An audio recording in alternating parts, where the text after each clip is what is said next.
Nacida en el año 1987, ¿correcto? Así es. Bueno, es millennial, estadísticamente comprobado esto. Permiso, Paloma, porque Vaya vamos a hablar nomás. de vos, entre otras personas, en esta mesa, porque con nosotros está Sebastián López Pereira. Gracias por estar con nosotros. Gracias. Él trabaja en marketing y estadística, M&E, que es una consultora, corregime, pero se dedican a hacer estudios de todo tipo. De hecho, tienen empresas multinacionales entre los clientes, pero que muchos les dijeron: ¿me haces un estudio sobre los millennials? ¿No? ¿Fue por ahí la cuestión? Sí, fue producto... Buen día, antes Buen que día. nada.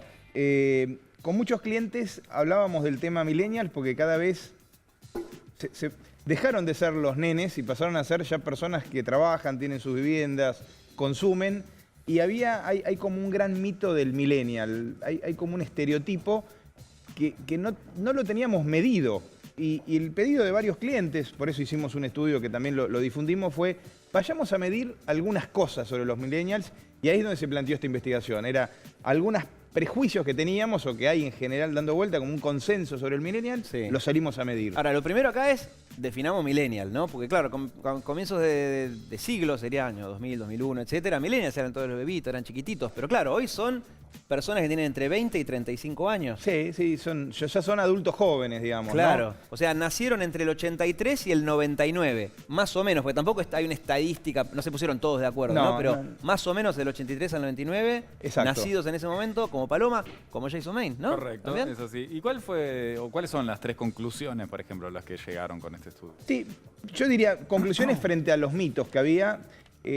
Encontramos, dividimos a los millennials en 3 grupos, además, porque nos pareció que esa cohorte muy grande tenía realidades heterogéneas, y lo dividimos en un grupo que va de 20 a 25 años, otro grupo de pasado los 25 a los 30, y otro grupo de 30 pasaditos a 35. La primera conclusión que vimos es que el fenómeno millennial, y el mito que hay alrededor del millennial, que no quiere trabajar mucho, que no quiere tener compromisos, se va rompiendo a medida que avanza la edad. ¿Qué descubrimos? Que los millennials que tienen hoy en el rango de más de 30 años, les gustaría tener un trabajo formal, les gustaría formar una familia. Sí vimos factores comunes, que son muy distintos a las generaciones anteriores, que formar esta familia, por ejemplo, no implica casarse legalmente. O sea, el matrimonio, la pareja de hecho, es la aspiración y es el dato concreto. Por otro lado, también, aunque les gustaría trabajar en relación de dependencia, en una corporación, todos prefieren un trabajo en el cual haya más flexibilidad horaria, en el cual le quede mucho más cerca de su casa. Más cerca no quiere decir en metros, quiere decir tal vez en transporte, claro, en medio de transporte, y que además promueva mucho su formación personal y que haya algún proyecto de carrera. Y después otro elemento común que encontramos, que todos de todas maneras tienen una gran aspiración a emprender un proyecto personal. Ajá. Bueno, yo acá tengo los números, los datos duros de la encuesta. De la encuesta, ¿no? Dice el 64, hablando de trabajo, por ejemplo, el 64% prioriza en un trabajo la flexibilidad horaria, o sea, no el sueldo. También les interesa, estamos hablando de prioridades, ¿no? Dice, ante todo la flexibilidad horaria, que en ese sentido hay un cambio respecto a las 8 horas que trabajábamos las generaciones. Yo vengo a hacer la X, ¿no? Me fijé en... Y somos la misma, X. ¿no? Yo soy un poco más X, vos un poquito más claro, Y, pero... sí, eso cambió. Y después el 27% es cuentapropista y el 41% trabaja en comercio, supermercado, o sea, los trabajos un poco más convencionales. Exacto. Está creciendo el cuentapropismo respecto a la generación anterior. Claro, que es mucho el más fácil emprendedor también poder tener tu propio empresa, tu propia mini pyme, claro, que antes, que era o era contratado o sos el que contrata. Exacto. Claro, Sí, un dato no menor, cuando hablamos de cuentapropistas, hablamos también de chicas y chicos que arreglan casas, los monotributistas que hablaban recién. Claro. Es ese perfil. El emprendedor en este universo no es siempre un pequeño empresario, sino que muchas veces es un pequeño proyecto familiar, el tipo que se pone una pizzería, el tipo que hace empanadas, el que arregla, el que es plomero, el que es gasista. Sí, o el diseñador que trabaja en la casa con la computadora también. Exacto. En términos demográficos, y por eso nosotros hicimos este estudio, hay un dato que es no menor. Cuando hablamos de la generación millennials, 20, 35 más o menos, los encontramos que en realidad la gran mayoría de esa generación no vive en Capital Federal y tiene un alto nivel de instrucción. La gran mayoría vive en el Gran Buenos Aires y más de la mitad no terminó el colegio secundario. Claro. O sea, hay una realidad heterogénea que justamente el mito que hay sobre el millennial muchas veces responde al estereotipo del el muchacho que vive en un barrio de clase media alta o clase media con estudios universitarios. En términos demográficos, la gran mayoría la encontramos en el Gran Buenos Aires. Mirá. Y respecto a las prioridades, ¿no? Vos recién decías, en cuanto a querer formar una familia, que el mito es que no, que ya está, que no les interesa, pero vos decías que sí, que les interesa, quizás no casarse, pero sí formar una familia. Leía que más de la mitad quiere tener una familia, pero más adelante. Exacto. Viene por ahí la cosa. Exacto. La diferencia de la generación nuestra y la de nuestros padres, todavía más aún, el momento de conformar la familia no se lo imaginan a los 25 años, se lo imaginan después de los 35. Ese es un paso, o sea, se fue corriendo. También pensemos que la vida fue más larga, ¿no? Claro. Entonces, y también las exigencias son distintas. Claro. Ese es un dato interesante. Cada vez estiran un poquito más este deseo de formar la familia. Y de hecho acá estaba buscando el número, dice el 40% cree que no es malo quedarse en el mismo trabajo, ¿no? Entonces quiere decir que el 60% piensa que sí. Bueno, vos sabés que es un promedio, que lo que vos decís es cierto, pero hay un promedio, ahí hay una trampa estadística. Okay. A medida que avanza la edad, cuando vos agarrás el segmento que tiene entre 30 y 35 años, ese 40 se termina transformando en un número más parecido al 60. Quieren quedarse. Y entre los más jóvenes, ese 40 es un 25. Entonces, a medida que crece la edad, y además si le metés la tenencia de hijos, el comportamiento y las respuestas tienden a ser, entre comillas, más conservadoras. Claro, o sea que hay algo que no cambia, que es que con el correr de los años nos volvemos más conservadores. Bueno, ¿no? el mito... O sea, eso después hay que ver cuál es el punto del cual se despega ahora, que quizás el que hoy tiene 30 años es un poco más libre pensador y libre emprendedor que hace mucho tiempo alguien que tenía 30 años. Exacto. Pero que se vuelve más conservadores con los años. Hay cuestiones generales que tiende a ser más conservador. Nosotros, la hipótesis que pusimos a prueba es que si este comportamiento hipotético que teníamos de los millennials era un tema de cohorte o era un tema generacional, o sea, si era un tema generacional o un tema etario. Si era generacional, uno diría, no importa qué edad tenga, va a pensar siempre lo mismo. Y en realidad lo que descubrimos es que más allá que hay cambios generales en la sociedad, pero hasta nuestros abuelos han cambiado. Claro. No piensan lo mismo que hace 25 años atrás. Lo que descubrimos es que en realidad hay un factor etario muy importante. A medida que esa generación avanza en edad, empieza a tener comportamientos más parecidos a los del promedio de la sociedad. Ajá. Ahora, ¿y no le parece que es como una evolución? Que está bueno replantearse si es necesario estar 9 horas en una oficina solamente por cumplir con el horario. Está hablando el millennial. Ya es más que estadística, es de la actualidad, ¿no? Y otra el cosa, del editorial sí. del millennial. Y otra cosa que también pienso, digo, muchas veces dicen, no, los millennials que no tienen compromiso, que no se comprometen. ¿Ustedes, ¿puede uno medir esto? ¿Les dio la misma sensación o es difícil también de medir? No nos metimos adentro de las organizaciones. Son otros estudios que hemos hecho.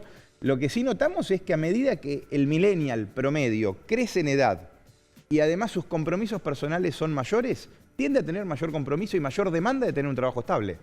Por lo tanto, si la aspiración es tener un trabajo estable, uno presupondría que actúa en consecuencia para que el trabajo sea estable.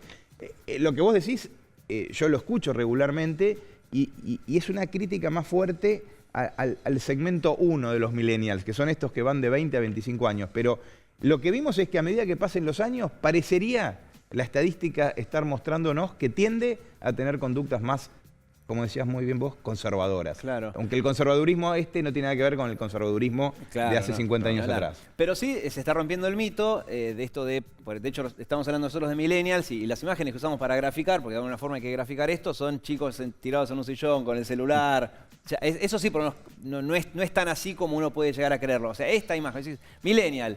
Y no sé si es exactamente esto. Me refiero a que han medido que hay un compromiso, que quieren buscar trabajo. Sí, y por ejemplo, un mito que nosotros hacemos estudios para medios y le preguntábamos si miraban televisión o no. Por ejemplo. Miran ¿ahí? menos, pero Ajá. miran mucha televisión también. Miran menos, miran selectivamente, no están clavados con una telenovela a las 2 de la tarde, pero miran programas de televisión porque no solo le preguntábamos si miraban, sino le preguntábamos qué miraban. Claro. Miran menos.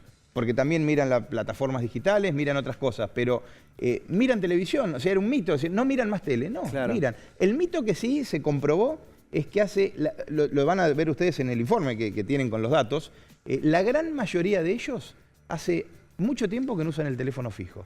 Claro. Y de ahí vino nuestra inquietud, porque un método usual de hacer encuestas es estas encuestas telefónicas, Claro. y nos pasaba que no encontrábamos jóvenes. Claro. El teléfono fijo es un monumento en la casa. Ya Sí, está. no, yo ni tengo. Sí. O sea, Sí, de sí. hecho no conozco un solo amigo que tenga teléfono El fijo. 45% de tu cohorte Sí. no tiene teléfono fijo en la casa. Mientras que de nuestros padres, el 90% en Capital Federal tiene un teléfono Es fijo. que o te llama Horacio Rodríguez Larreta.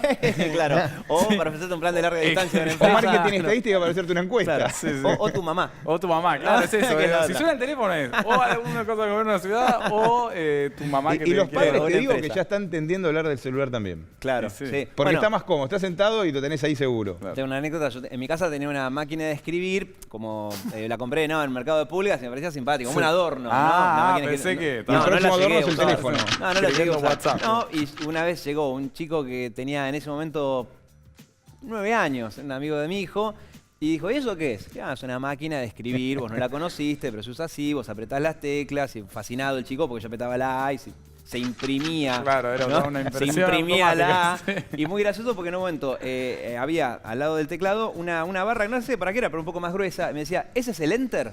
Ya. Bueno, Claro, estaba genial. esperando el Enter. No, el hombre no entendía nada. Una última pregunta. Por favor. A todo esto, muchas empresas están interesadas en los millennials porque les interesa saber sus hábitos de consumo. No es tanto porque les interesa saber si están bien o cómo les va en la vida, sino para saber qué quieren comprar o no. ¿Qué les dio en ese sentido? ¿Tiende más al consumo? ¿Piensan en el ahorro? Porque ahí está el otro estereotipo, el mito, ¿no? De que solo piensan en gastar. Bueno, hay de vuelta un corte al interior del millennial. A medida que el millennial, cuando se suman dos condiciones, que es que vive solo y tiene hijos, la propensión a ahorrar y pensar en la posibilidad de tener una vivienda, nosotros medimos la intención de tener un crédito hipotecario, es altísima. Cuando vas al segmento más joven, aunque creen en el futuro que hay que ahorrar, priorizan gastos en el momento. El gasto del momento puede ir desde un segmento más bajo, en la compra de un par de prendas y de un teléfono celular, hacia un segmento más citadino, más clase media y media alta, que es la experiencia de los viajes. Entonces, lo que notamos también que hay un fenómeno de crecimiento generacional que a medida, la clave es cuando se van a vivir solos y si a eso le sumás un hijo, cambia radicalmente la cabeza. Y el viaje ya se complica un poco más, medio Exacto. impagable. Bueno, pero también es cierto que muchas veces la construcción de la imagen millennial viene por los medios de comunicación que a su vez son artículos extranjeros. O sea, en realidad tenemos por ahí la imagen de un millennial sueco. Por eso también es interesante la Sí, información. norteamericano, ¿no? Claro. Claro, es cierto. Esta información, porque por ahí vos decís, no, porque los millennials sí se la pasan viajando. Bueno, con el dólar 40 más o menos, digo, o sea, es difícil. Y un dato que no es menor, de los millennials que tienen hoy entre 25 y 40 años, un porcentaje mayoritario no terminó el colegio secundario. Claro. Y un porcentaje muy alto viven debajo del índice de pobreza promedio Claro. de la Argentina, ¿no? Hay un fenómeno que es tal cual lo que decís vos. Una cosa es el millennial sueco, Claro. otra cosa es el millennial de la Ferrere. Claro. Entonces hay un por detrás una condición socioeconómica, como decía Bourdieu, que era un sociólogo francés, el capital social, ¿no? Que lo determina de alguna manera y tiene factores comunes, porque ese chico usa el celular, ese chico mira los mismos medios que miran el resto, porque hoy están más o menos disponibles, pero su realidad de todos los días es muy diferente. Y ese chico, nosotros trabajamos mucho con la industria de la construcción, tanto con empresas como con la UOCRA, que les hacemos muchos estudios más de índole social, y hoy el mayor porcentaje de trabajadores de la industria de la construcción son millennials. Claro, Los chicos claro. que trabajan en la industria de la construcción son chicos entre 20 y 35 Es que ya el muchachos. término engaña, ¿no? Porque si es millennial suena ya de por sí a No, agarra la europeo, pala, norteamericano, ya el término, ¿no? La mayor Quizás un parte- término más... Sí. La mayor parte de los trabajadores de la industria de la construcción son esos chicos. Claro. Y esos chicos tienen que cumplir un horario porque la obra arranca o a las 7 Claro. o a las 8, la obra termina a las 5 porque hay una organización en la construcción que no puede el tipo decir, caigo a las 9. No, venía a las 7 porque a las 7 se hace una tarea. Claro. Entonces, se adaptan a ese método. Probablemente la aspiración capaz que cuando tenía 18 y no trabajaba era eso. Claro. Piensen que en la industria de la construcción, esos chicos que hoy tienen 30, arrancaron trabajando con 16. Y no terminaron el colegio secundario. Y para ir todos los días a su trabajo viajan 4 horas. Claro. Entonces, es un millennial muy distinto a lo que vos describías muy bien como el millennial sueco. Claro. Y es ese mito el que quisimos empezar a estudiar.